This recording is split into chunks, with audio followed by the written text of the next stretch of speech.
one's been running kind of rough in the higher RPMs. Well, really rough. So I checked the vacuum advance and it's not working. So I'm going to show you that, how to test it, and then we're going to replace it. First, you loosen this.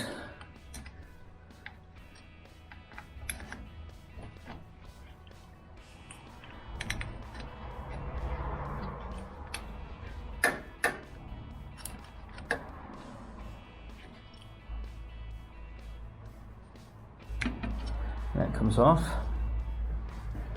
Then you can take your sucker and put it on here, and when it sucks, see how it doesn't hold any vacuum?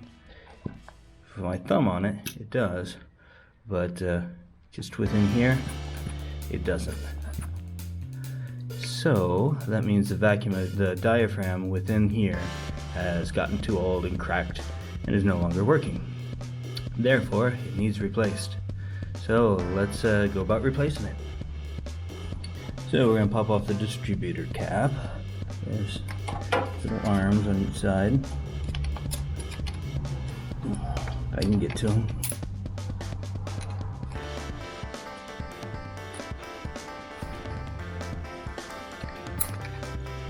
All these pesky wires out of the way.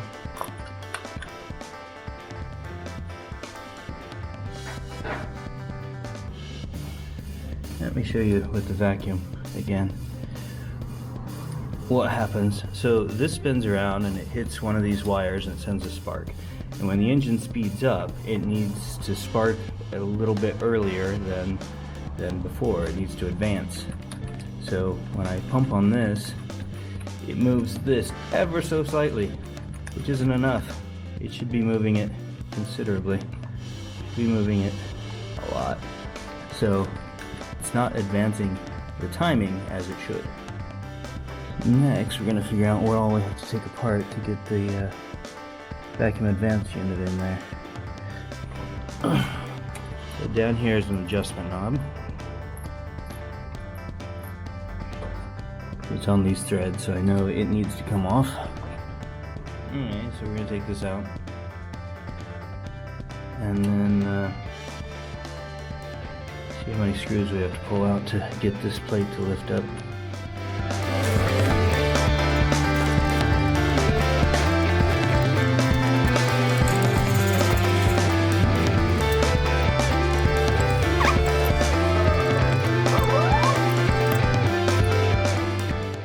There we go, now it's out.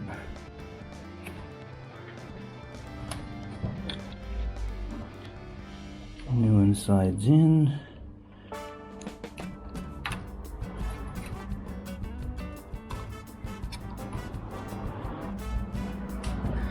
And this is supposed to have a spring clip on here to keep it in place. Mine is missing, and the new one didn't come with one, so we're gonna put a little piece of wire on it.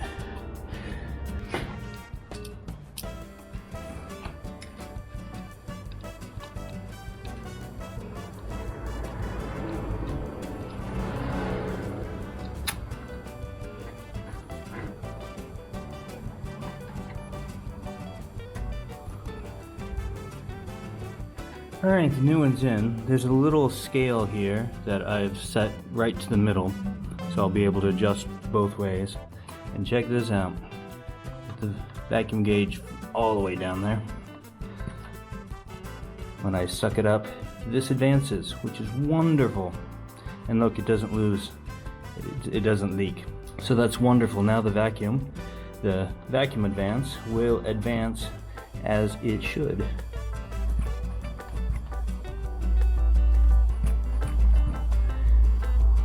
Yeah, that's so cool.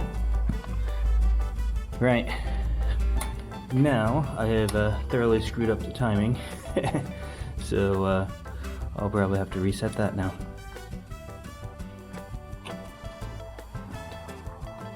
Now the rotor can go back on.